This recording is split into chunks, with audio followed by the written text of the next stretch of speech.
Rain in New York. Our 24-hour coverage of this attack on America is going full steam right now, and as you can see, this sudden storm has forced rescuers to stop working. And right now, these are exclusive pictures of damage beyond comprehension. Yet some 1,000 firefighters, paramedics, and volunteers are determined to push on. And in Washington, another site of the attack on America. This is the Pentagon this hour.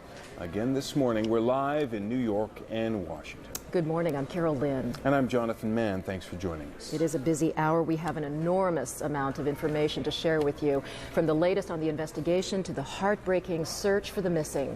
Also, a unique look inside a fire station, a firehouse that has lost as many as 30 people. And a trip to Bearville, Virginia, a town like fictional Mayberry, to see how small-town America is holding up. But first, let's take a look at the latest developments. President Bush has declared this a national day of prayer and remembrance for many of the victims. And in the Philippine capital, Manila, police working with U.S. agents raided a hotel room. Residue of bomb-making material has been found. Also on the investigative front, several arrests in New York and suspicions of another attempted hijacking. That's right, Jonathan. But first, let's also remind you that in Kabul, Afghanistan, fears of an attack from the United States, which has said leaders are believed to be harboring suspected terrorist Osama bin Laden. Much more on that in just a moment, but first we are going to go to New York City. It is a city so different than just a few days ago. Our Garrick Utley has been there much of the night. Morning, Garrick. Thank you. Morning. Thank you, Carol. Different in many ways. Of course, there's the destruction since Tuesday, but those people who've been here in New York have also noticed that this week has been glorious in terms of weather. Warm, upper 70s, blue sky, no clouds in the sky. And yet this evening, or last night, Thursday night, into the morning hours or Friday morning, that changed. A big thunderstorm moved through. A lightning storm has interrupted the rescue work effort down there, which you see, the cloud of smoke and dust, which still rises. 3 days after the incidents, the tragedy there. But the rescue workers are still prepared to continue their searches. Unfortunately, on Thursday, they did not recover any survivors from the disaster. The city officials here in New York have estimated that more than 4,760 is the number they've offered, are missing there. And if you look at those pictures, and once again we've seen them before, you understand why. And those are some of the rescue workers who have been crawling through the debris today, working very carefully because there's great risk to them of falling debris, falling walls, of falling into holes that they can't see. In fact, that's happened several times. There have been some serious injuries to rescue workers who had to be hospitalized with back injuries and other abrasions. Nevertheless, it continues. But along with the rescue efforts, New Yorkers have been doing other things to observe the tragedy. There have been a number of vigils, services, informal, spontaneous ones. Last night it was in Washington Square. That is Wednesday night. On Thursday night it was in Union Square nearby. The scene is always the same. It is people gathering in community. There are candles, there are American flags, there are some prayers, there's some music. Most of all, there's just getting together and communing and being close. And what's happening there, or what happened there in this small gathering, or relatively small gathering, will be seen on Friday in churches across the nation, because as you've reported, Carol, this is going to be the National Day of Prayer and Remembrance. And in Washington, D.C., at the National Cathedral, the President will be participating with other dignitaries and officials and people from the Washington community to lead a service of prayer and remembrance, and this will reverberate and be echoed across the nation. Indeed, almost every day of this week since the tragedy on Tuesday, there have been nonstop prayers and certainly a lot of remembering. And as far as New Yorkers are concerned and their daily lives of getting about the big city of New York City, well, there's going to be some improvement. What you're seeing down there where the tragedy occurred is the southern tip of Manhattan called Lower Manhattan. That's been a no-go area. Now, since Tuesday, a large part of southern Manhattan has been cordoned off from 14th Street below. Well, now city officials are saying they're going to ease up, and the boundary for traffic at 14th Street there in the upper part of the map you're seeing on your screen is being extended down to Canal Street, which runs through parts of Chinatown and Little Italy. So another big chunk of lower Manhattan is being given back to the automobile, and no doubt on Friday there will be traffic jams galore once the cars can take to the streets. But you can also see how much of lower Manhattan is still a no-go area as far as general traffic is concerned.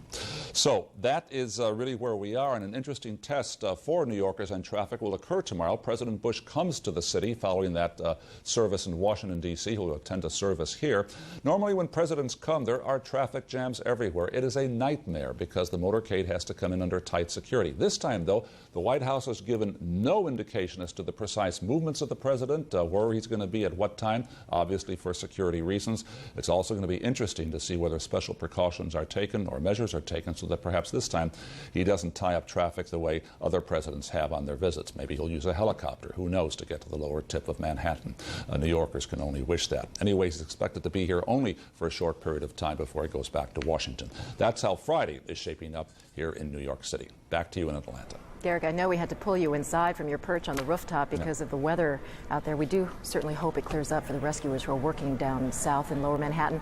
I'm just wondering, now that things are beginning to slowly get back a little bit more towards normal in New York, is it beginning to sink in? Is it beginning to sink in with New Yorkers how few bodies and how few people alive they are pulling out of the wreckage?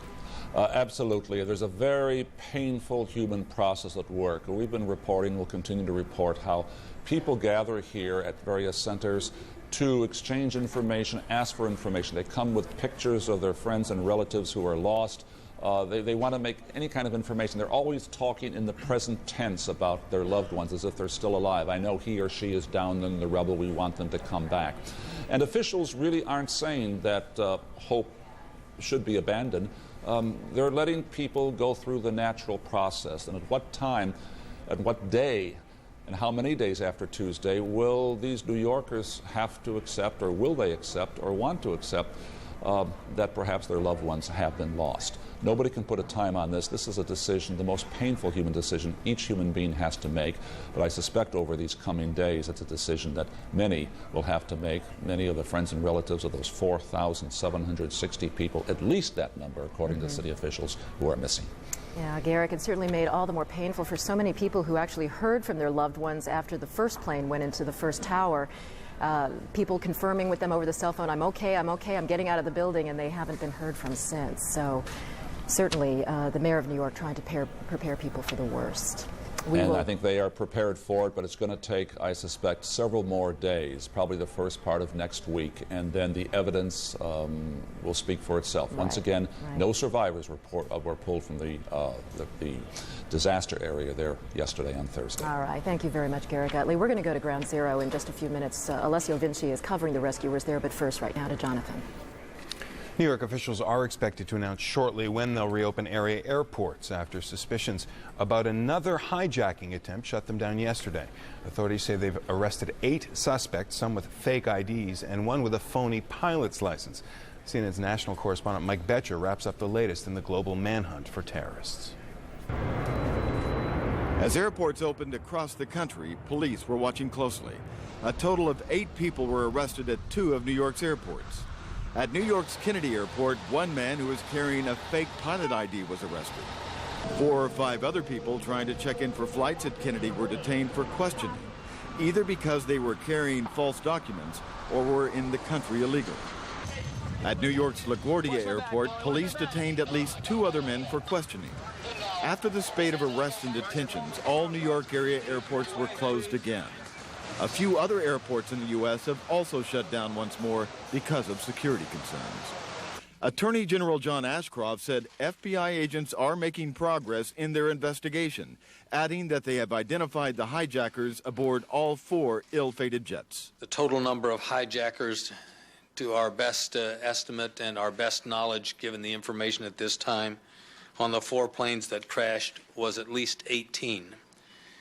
Unless contradicted by evidence which we wouldn't anticipate, 2 planes had 5 hijackers and 2 other planes had 4 hijackers each. Mohammed Atta, shown in this photograph, and Marwan al-Shari are 2 of the men on that list of 18, according to federal investigative sources. Both held United Arab Emirate passports. but it's not clear if they are actually citizens of that country. The lives the two men led are the objects of an intensive international investigation, stretching from Florida to Germany. In Hamburg, Germany, federal police launched an extensive search of an apartment shared by Mohammed Atta and Marwan al-Shari last February. During an additional search of another Hamburg apartment, a woman was taken away for questioning. She clutched a baby in her arms as German police tried to hide her with a sheet. During the night, a total of 8 apartments were searched in the Hamburg area. Back in the U.S. in Pompano Beach, Florida, FBI agents converged on a small rental car company called Warrix. Records show that Atta rented 2 automobiles at that location. Well, the first contract, he only put on 200 miles, 254 miles or something like that. That was just very small. That's exceptionally small. The next contract was the 2-week rental, and he drove 1,915 miles, which he had told me he'd been over on the West Coast. He called me from over on the West Coast. 4,000 FBI agents spread across the country knocked on hundreds of doors trying to track down others who were involved in the conspiracy. Before the job is finished, they will have knocked on tens of thousands more. Mike Betcher, CNN, Atlanta. Authorities say one of the biggest leads in the investigation is coming from a strip club in Daytona Beach, Florida. The manager told FBI agents 3 men were in the club Monday night making threatening comments. America's going to see bloodshed tomorrow, and within 10 hours, you're seeing planes crashing into the Trade Center, a plane crashing into the Pentagon. We didn't think anything of it until the next day, but then the next day it came down on us like a ton of bricks. We told them that we had 3 gentlemen of Middle Eastern descent had made these comments. We have their driver's licenses, we have their credit cards, and then also a Quran was left here. Cap promised authorities not to reveal the men's names, but he says they lived in Central Florida in communities between Daytona Beach and Orlando. Another key piece of evidence in the investigation will soon be in the hands of experts. Searchers say they have found the black box from the airliner that crashed in Pennsylvania. Investigators have said they also received signals from the flight recorder at the Pentagon crash site. National transportation safety experts have been sent to New York, Pennsylvania, and the Pentagon to assist in locating and analyzing the cockpit voice recorders and flight data recorders. Jonathan, now that we've had a chance to take a look at the latest in the investigation, let's go to what's happening in terms of rescues down in Lower Manhattan. Alessio Vinci standing by there. Alessio, we've got you on the phone right now because our signal is being disrupted by the weather also disrupting those rescue efforts. Are workers back to work? Yes, they are. The Port Authority officials are telling us now that the rescue operation has resumed. Rain, thunder, and lightning overnight forced more than 1,000 rescue workers to temporarily suspend the operation. But as I said, we can confirm now that the rescue operation is back on. However, chances to find anybody alive are growing dim at this point. Rescue workers, however, they say they continue to hope that perhaps underneath that pile of rubble, somebody, perhaps in an air pocket or underneath a large piece of concrete, may still be alive and that they have to continue their work. There is still, of course, also concern for the safety of the rescue workers themselves. Some of the buildings nearby, what was the World Trade Center, may have suffered some structural damage, and there is, of course, concern about their stability. One of those buildings is the tall American Express building. Rescue workers used it as a morgue and triage center. It was evacuated on Wednesday, and on Thursday, workers were pulled back from the area nearby. More than 6,000 tons of debris has been removed from by exhausted and determined rescue workers. The debris has been taken by dumpster trucks to Staten Island, where the FBI is examining it, perhaps in search of clues which could reveal the identity of the hijackers. Perhaps the most frustrating part of this rescue operation, Carol, is the fact that mostly what is being recovered from the rubble are body parts, and the latest figures released last night speak for themselves. 184 sets of human remains have been found, and 47 whole bodies, of which only 35 have so far been identified. These numbers will change at some point. We know that the authorities here have requested more than 5,000 body bags, and certainly it is going to be in the thousands, the number of people that in the end will have perished in this tragedy. Finally, to give you just a better sense about the magnitude of the disaster, one engineer on site was telling us that the area looked like a living hell. and another explained to us that the impact of the two falling towers created a seismic force not very different from an earthquake. Carol? Yeah, and just taking a look at these exclusive video pictures that we're showing the audience right now, Alessio, it certainly just shows the force of impact, how marble and stone and glass disintegrated into dust. It's a very grim picture. Obviously, the predictions for a lot of deaths still stand, but at the same time, give us an idea of the ups and downs of this rescue operation, because while we look at this grim picture, yesterday we saw a firefighter get pulled out of the wreckage and he walked away. Well, yes, Carol, you have to imagine that there was a lot of falling debris. I mean, two 110 stories towers falling, collapsing, pancaking into each other. It was really, you have to imagine there was a lot of large piece of concrete that perhaps may have shielded some of the people who were perhaps on the lower floors of those two buildings. And we have seen throughout this day how the rescue workers, despite the fact that the chances of finding anybody alive are dim, really being extremely determined, extremely focused in trying to find and trying to hear if there's any signal of life or anything that would be able to help them to point where some of the people may be alive. And we have seen earlier today, for example, some reports, some of the firefighters may have been found alive, and we heard a lot of the people there cheering for a moment. That report, unfortunately, ended up not being true, but it can give you a better sense about how here what everybody's focused on is to try to find somebody alive. Right, absolute hope. Thank you very much. Alessio Vinci reporting from Lower Manhattan. Well, as you just saw and you just heard from Alessio, all the rescue work has to be done very carefully, by hand. Workers picking up shards of glass and metal and stone, lifting carefully to ensure the rubble doesn't collapse on anybody who is still alive. It is such a painstaking process. Just listen to volunteer Steve Simmons. I mean, it's really unbelievable. I rode down, late yesterday afternoon, and you knew what to expect. You had an idea of what to expect when you got down there, but it was like nothing you could imagine. I mean, everything around the area was just completely, just destroyed. It's just basically you're shoulder to shoulder with guys, passing buckets of debris, carrying stuff, lifting, intermittently you have a part of a plane, you've got a part of a building, and just handing it back and forth, just long lines, and it's just amazing people in the line. The general mood there was somewhat levity. Guys are trying to, the false bravado, trying to be really, hey, we're just at work, we're doing this. And then somebody would, they'd find a shoe, or they, maybe they thought they heard something, maybe a radio from somebody. And, just everyone just yelled for quiet. You have this whole hush come down, all the machinery would stop. And, if there was anything at all, you just see people just digging, just on their hands and knees, just digging away, trying to find anything. And, and then it's a few minutes later, it's back to the same, just passing stuff along. I'm just a local guy. I rode down, I'm an equity trader. And I got on the bus with a bunch of iron workers and construction workers, and I rode in with those guys, and they let me in. And, these guys doing this on any given day, you pass on the street, I'm in a suit, they're in a tank top.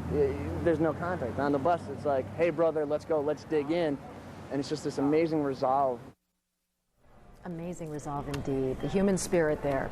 Well, right before the Twin Towers collapsed, hundreds of police and firefighters were on the scene trying to help people escape. And the loss, it appears to be enormous. Many of them are now missing. CNN's Richard Blystone has been to one Manhattan fire station where many are still unaccounted for. These are the guys who run up the fire escape when everybody else is running down. The men who will get you out of an inferno 50 stories in the air or die trying. 30 men from this Midtown Manhattan firehouse may have died trying. They were among the first to reach the trade towers Tuesday, and they haven't come back. So as you can see, the neighborhoods had an outpouring of love for us. Night and day they come to leave a flower, light a candle. I felt I did something, yes. I felt like I did something. Hard-boiled New Yorkers. When I was sitting out on somebody's car over there in disbelief, I had my head in my hands, and I felt somebody just kind of give a little squeeze on my arm. I look up, and it was just somebody walking past. Total strangers, like this woman from Argentina, who says she had to come and touch the firemen. They're heroes, she says. They gave their lives, poor things, to save other people. These students from Montreal were here on a night on the town early Tuesday. We happened to walk by, they're smiling. We said, hey, how's it going? Nice to meet you. We got on the truck, we took pictures, everybody was happy, and now we hear that some of the people who we met might be missing. They were the first ones to go. It's just devastating. It's like, I can't believe we were here like 6 hours before this with those people. You don't think much about firemen until you need them. But people are making up for that today, not waiting for a memorial to be built. They've created one outside the firehouse, more vibrant and more moving than anything a sculptor could carve out of stone. Their courage and fearlessness just sets an example for the world. It's very, very powerful. And I'm honored. I'm honored to know they're just down the street from me. If your friends are missing, it's a hard wait. A small distraction, in the words of support, the presence of food and flowers, and this present from Parsippany, New Jersey, to replace one of the station's 5 lost trucks. Whatever you need it for, you got it. We just bought a new one. This is up for sale. You guys want it, you're more than welcome to it. We're still in business. Guys going out, do what we have to do. Protect the people, the city.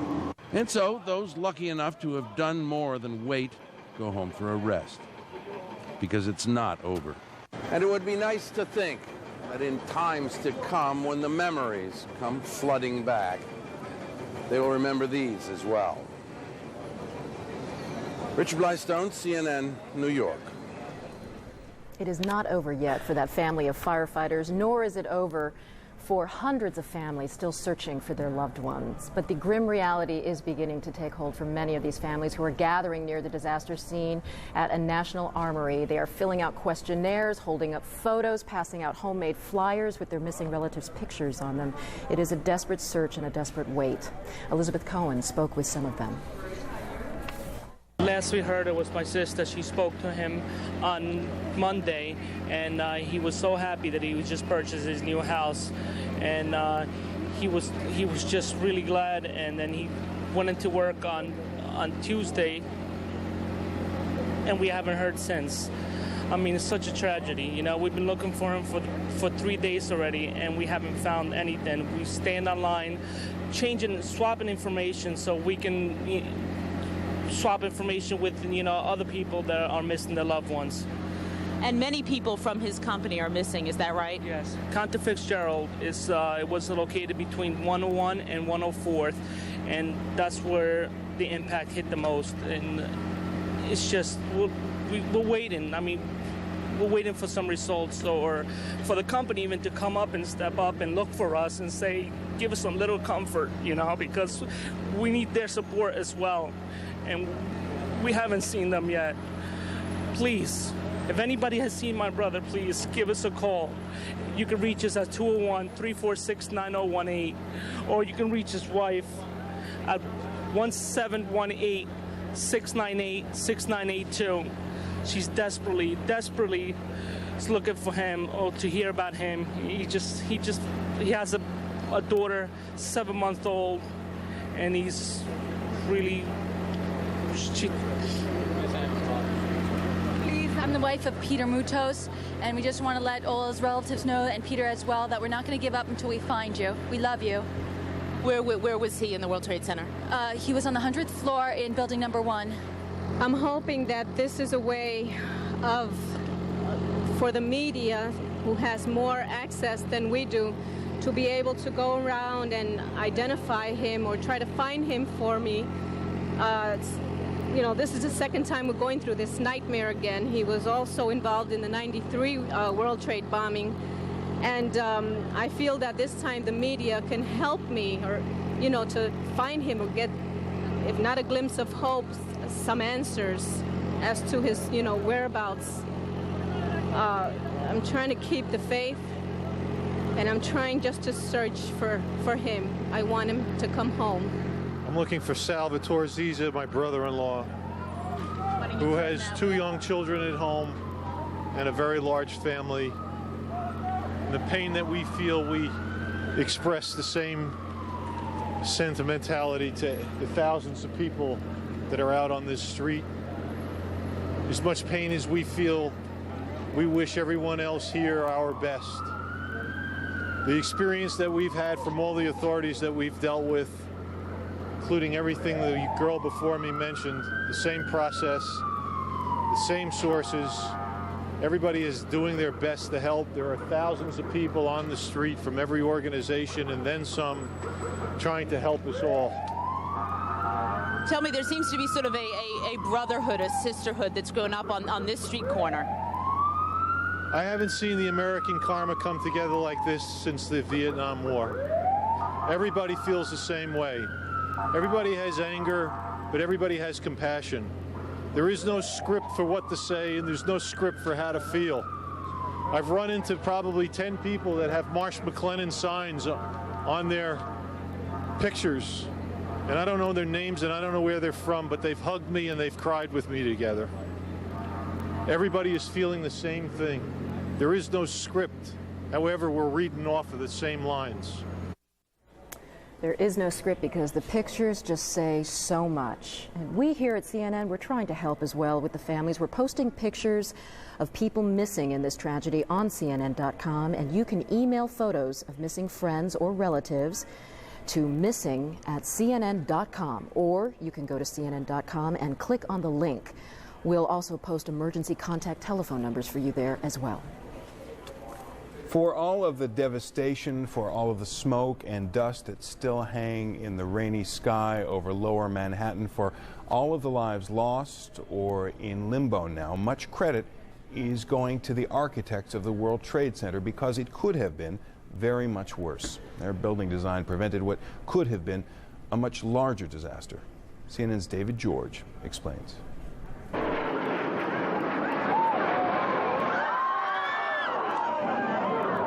It was the attack that was never supposed to happen.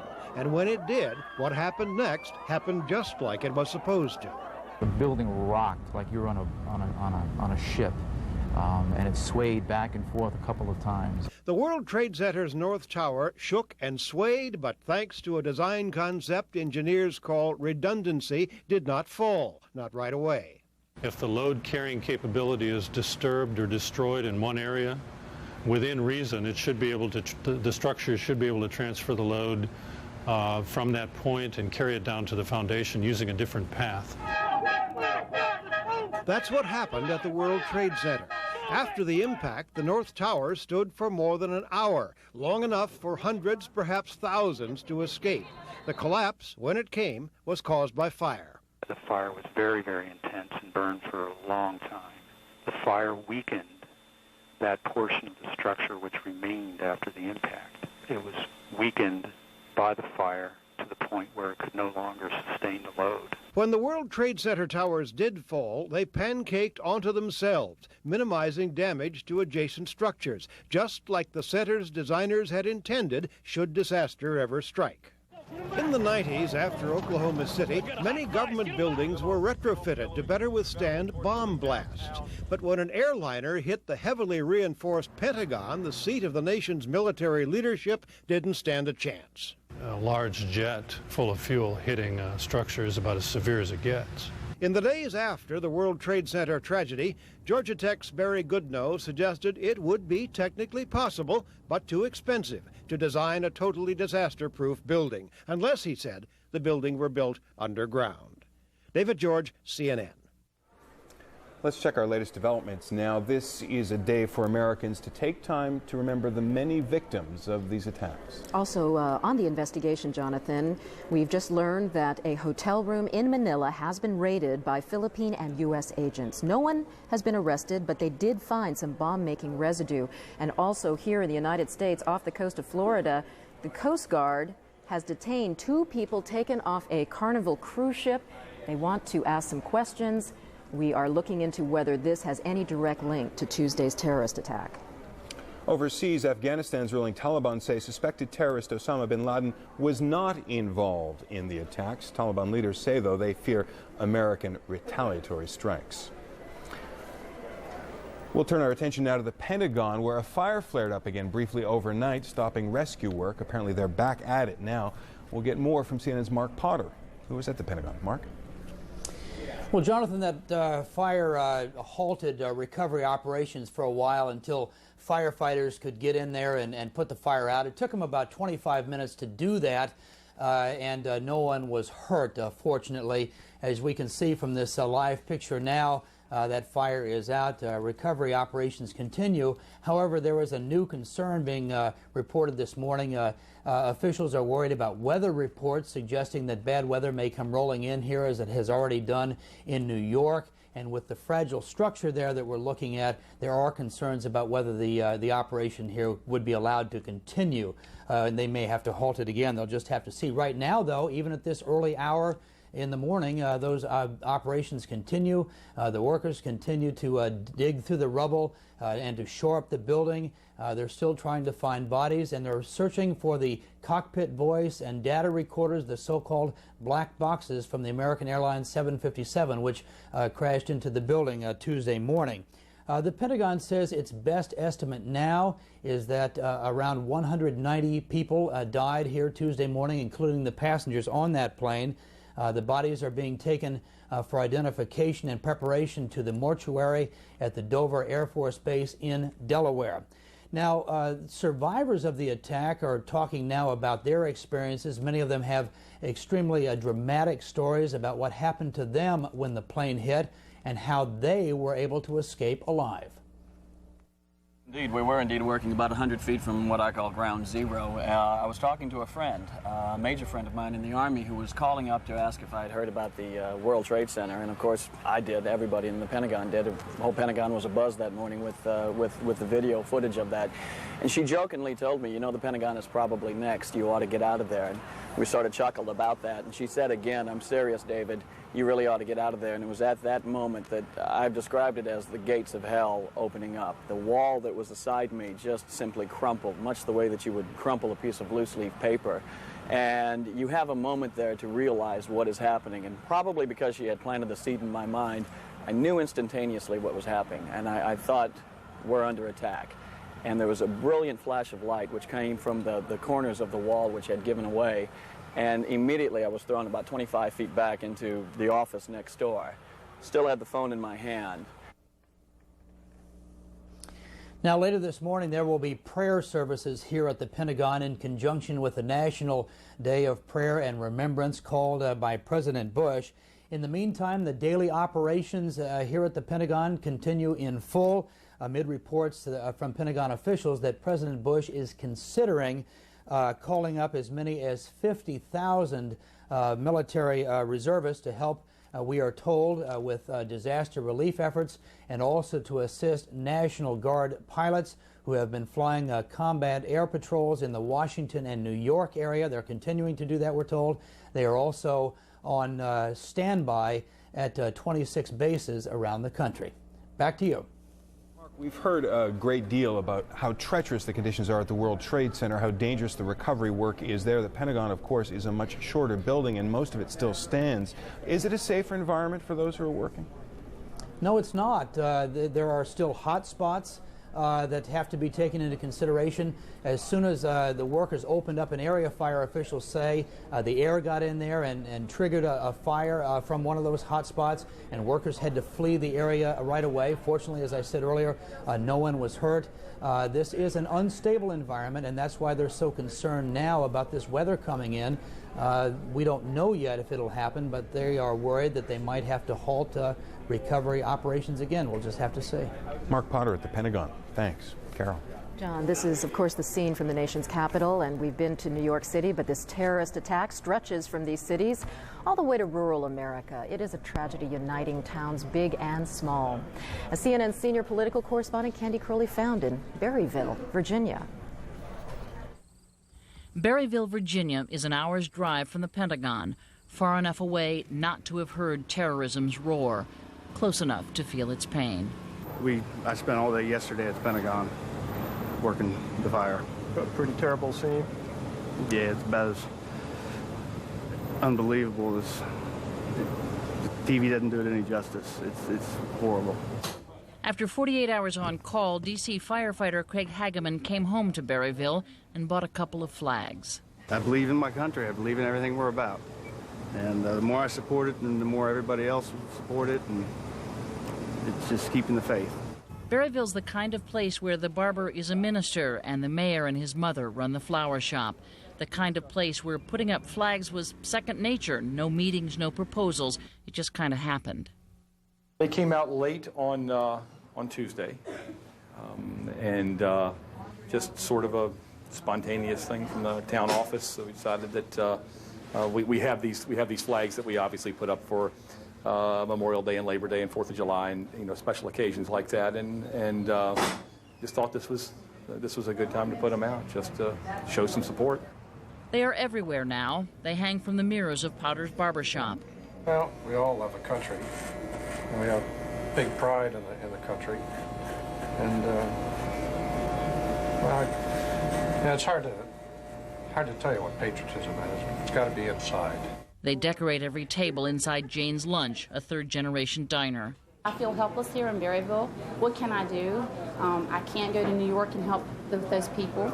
I can give blood, but that's the extent of what I can do. Population 3,000, Berryville is small-town America. Berryville is Mayberry, only instead of Sheriff Andy Taylor, you find Officer Anthony Roper. It's kind of funny. I've driven around the last couple of days, and an older gentleman, retired military gentleman, been saluting me and really coming up and asking and appreciating us. And I guess just as a whole, seeing how the country's reacted to all of this, the people being very patriotic. But there is more than patriotism here. There is defiance. Just after Pearl Harbor, a Japanese admiral said, "I fear all we have done is to have awakened a sleeping giant and fill him with a terrible resolve." Listen now to some of the voices of Berryville. I'm not Bush, but if I was, I'd be relocating the B-52s to Guam. We got to find out who did it. I'm sure the President Bush is going to take care of business. You want him to? Hell yeah. Everybody's pissed, ain't they? Sure. They usually sell 10 copies of the New York Times at the Berryville newsstand. Wednesday morning, they sold 80, along with every other paper they had. They talk of little else over latte and chocolate chip cookies. First is, I can't believe it, and now there's such anger, and we better blast the hell out of somebody. Everybody's ready to flatten someone for having done this. The sleeping giant stirs again now in a small town. Candy Crowley, CNN, Berryville, Virginia. Regardless of whether it's a small town or a large city, many Americans will join President Bush today in a national day of prayer and remembrance of Tuesday's victims. CNN White House correspondent Major Garrett joins us now with the latest. Major? Jonathan, indeed, the president has called for today to be a national day of prayer and remembrance, asking Americans across the country at their lunch hour to go to their place of worship and say a prayer not only for those victims in Virginia and New York, but also for the recovery and rescue efforts underway in both locations.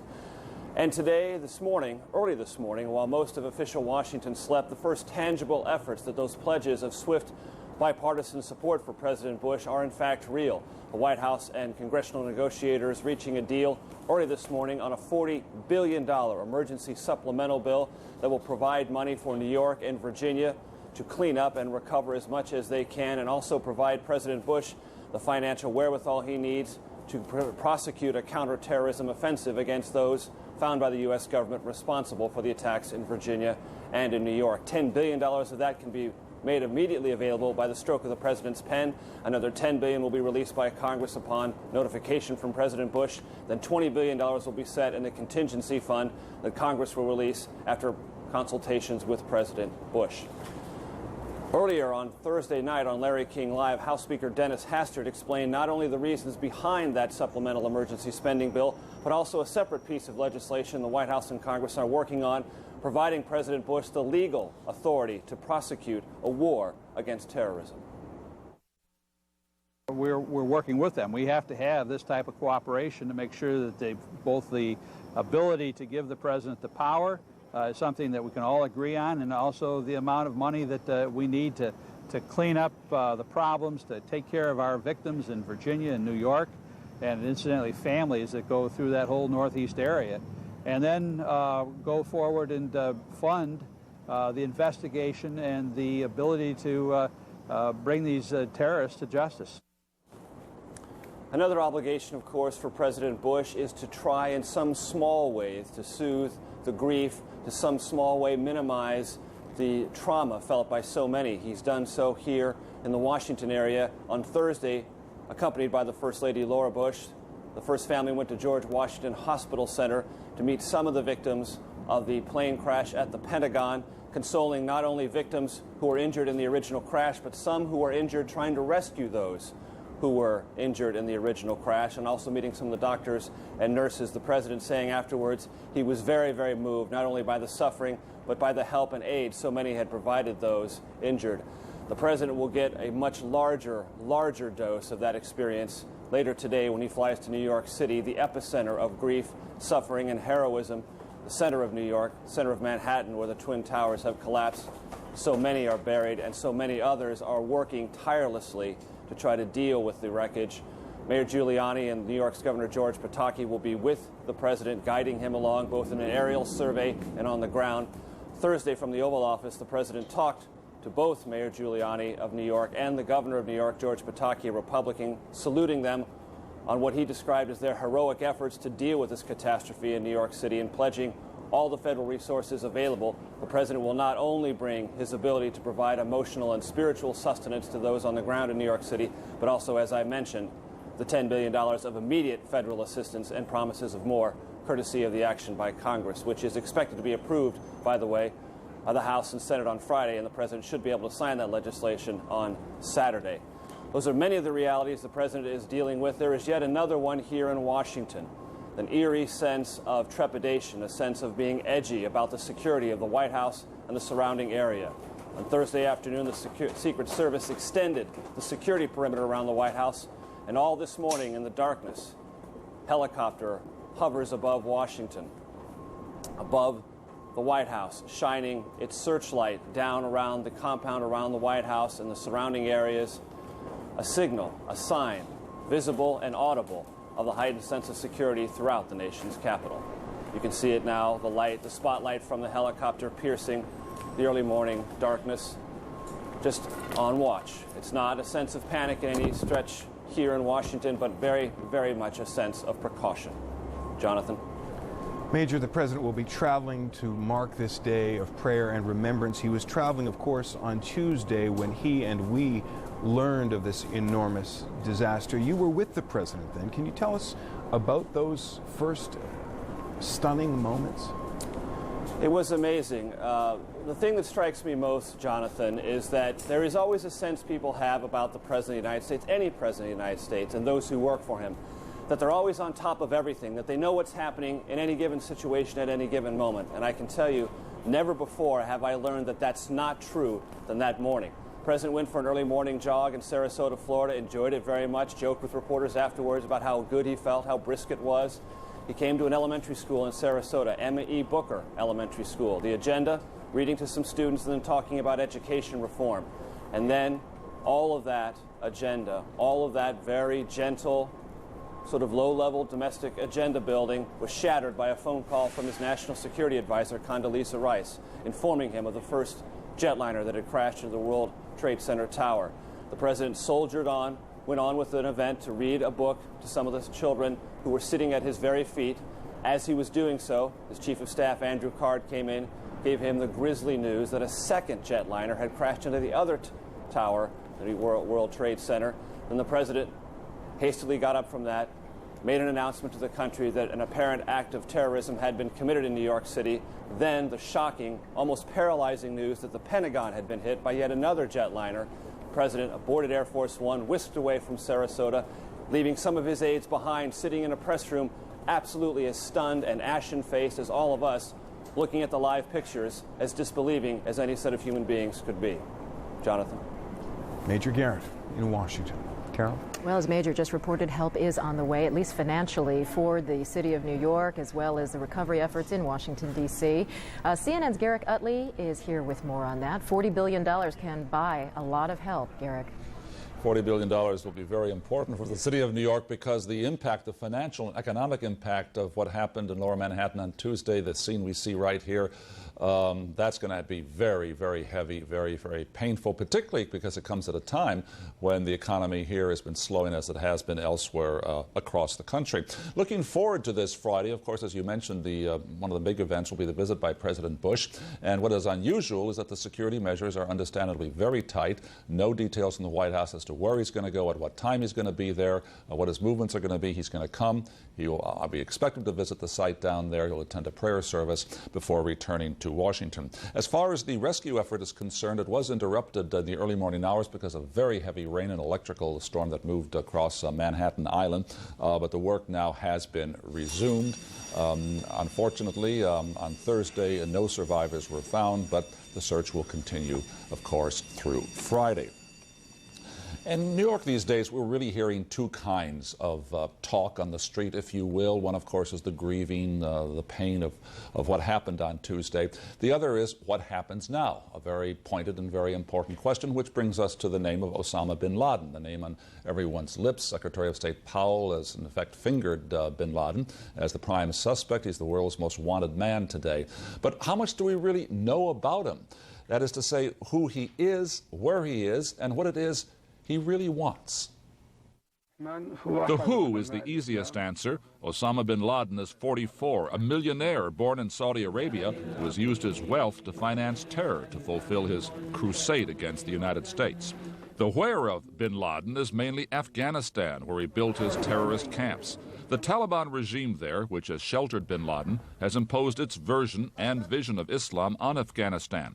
Women can work only in health and education fields and have few rights. There is a ban on using the internet and on importing movies, musical instruments, and even playing cards. Western aid workers have been put on trial, charged with the crime of preaching Christianity. In March, the Taliban blew up a pair of 2,000-year-old statues of Buddha, despite international appeals to save the treasures that had no place in the purist Islamic society the Taliban are trying to build.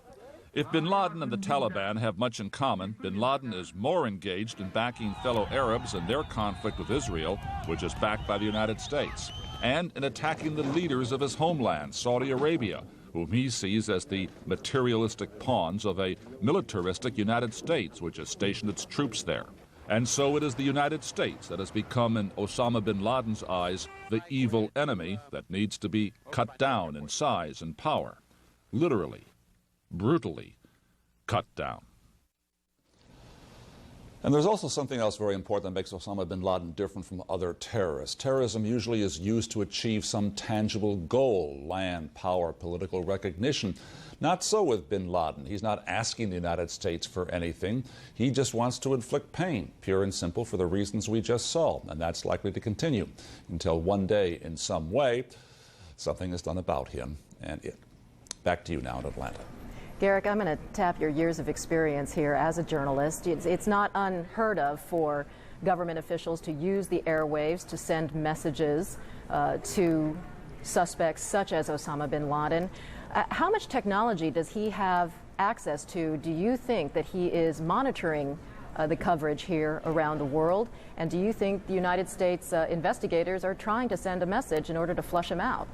Very interesting question, because we know that he loves cell phones. He uses cell phones all the time, and I'm sure the intelligence agencies have been trying to intercept those conversations. However, he is in Afghanistan. Now, the official policy there in this purist Islamic state run by the Taliban regime is that satellite dishes are not allowed. People are not allowed to use the internet. They're not supposed to watch television or even movies. There's an import ban on those. So theoretically, or according to the law of Afghanistan, the government there is protecting him, sheltering him. He couldn't hear what's going on here. However, I would well suspect that he has certain privileges, and no doubt he has a satellite dish there, and no doubt he is probably glued to CNN, perhaps even as we speak right now. Carol? Perhaps. Thank you very much. Garrick Utley reporting live from New York. Well, we were just talking about Osama bin Laden and some strong statements out of Afghanistan this morning. You know, the United States Secretary of State has been the first in the Bush administration to officially point the finger at Osama bin Laden. He is, of course, on the FBI's 10 most wanted list, and the Taliban in Afghanistan is giving him safe haven. CNN's Tom Mantir is across the border in Pakistan's capital, Islamabad. Pakistan obviously might be critical to any sort of retaliation, Tom, but when it does come to any military action, the Taliban is issuing a warning to Americans today. They actually did issue a warning, Carol, and as Garrick was talking about, the toys, the cell phones, the satellite phones, the internet, things like that, these are all things that the Taliban says they've taken away from Osama bin Laden, that he no longer has access to these tools of his. They've been taken away, according to the Taliban, if you believe what they say. Now, this morning at the Taliban embassy here in Islamabad, a message was sent out from Mullah Omar, and this was a message that they were not involved. They did not have the ability to train pilots in Afghanistan. No pilots from Afghanistan were involved in this operation. They say they condemn terrorism, and they also issued a warning to the United States that they must do a full investigation. They must not just consider Osama bin Laden's reputation in making a decision to strike Afghanistan. I don't expect the Americans to take such urgent and action without any evidence, because we have condemned this terrorist act in all the world, condemned it as we condemned it. If the Americans attacked Afghanistan without any evidence, it would mean that America is committing terrorism itself.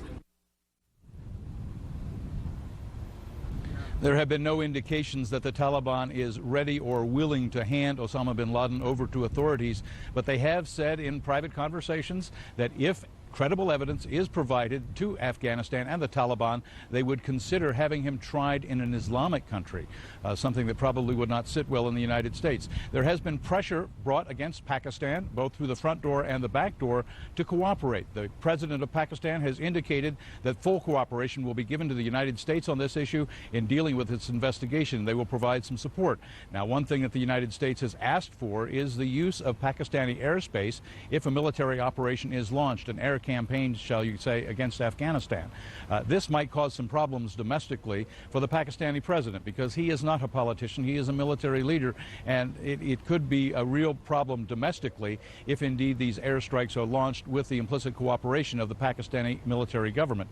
So there is a lot going on behind the scenes. There has been meetings going on all day by the military here in Pakistan deciding how much probably assistance should be offered to the United States. Carol?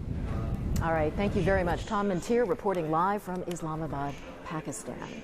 Jonathan, I think you've got some breaking news. Indeed, we're just into CNN coming from the Reuters news agency from the Pentagon, where apparently in the rubble they have found, amidst the crush of steel and cement, the black boxes of the jet that crashed into the building, killing an estimated 190 people. Authorities have been looking for the cockpit voice recorder and the flight data recorder from that flight, hoping to gain more clues about the people that brought it down and what their intentions were.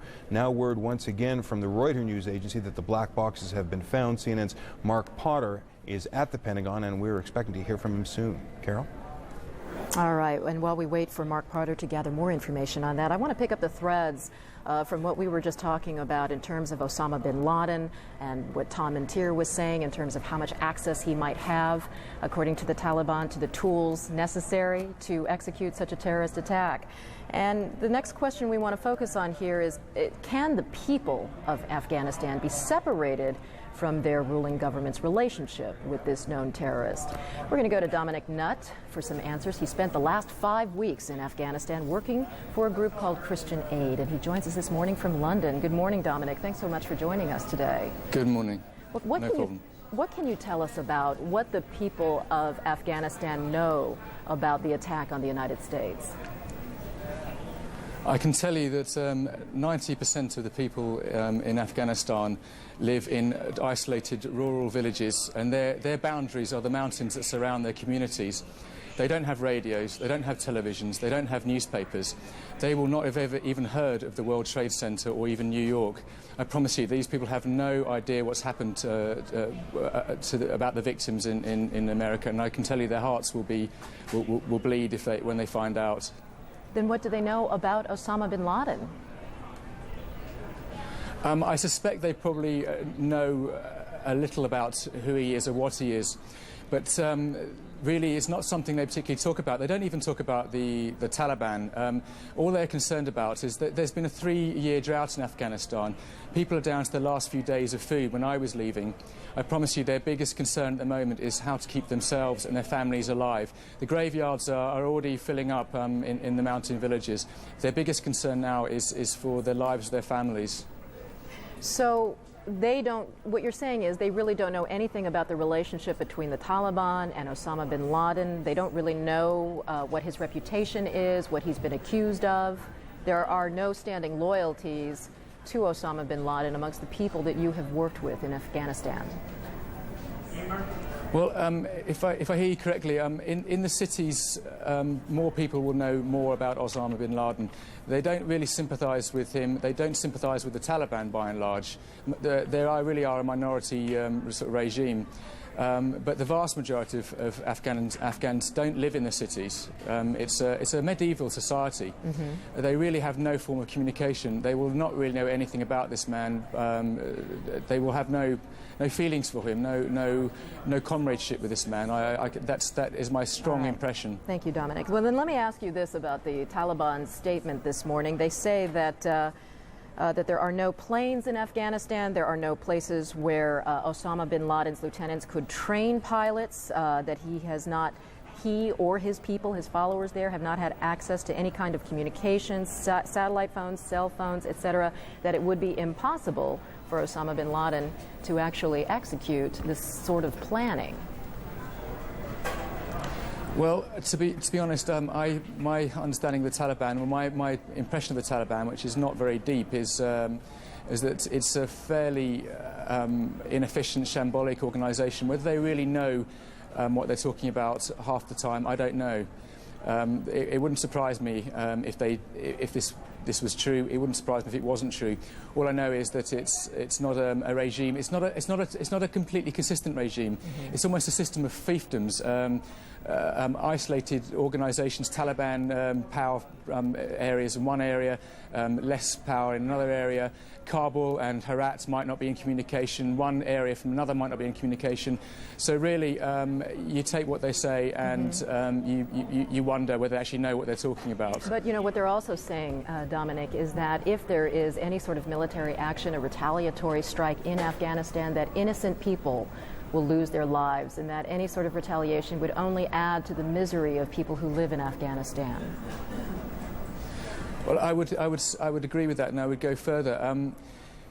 We've got, according to the UN, when I was there, there's 5.5 million people who are about to suffer, who are about to go over the edge into starvation, and that was when aid agencies were still there, when they were working, and they pulled out yesterday. There's no food getting in, and that is a direct result of this threat of military action.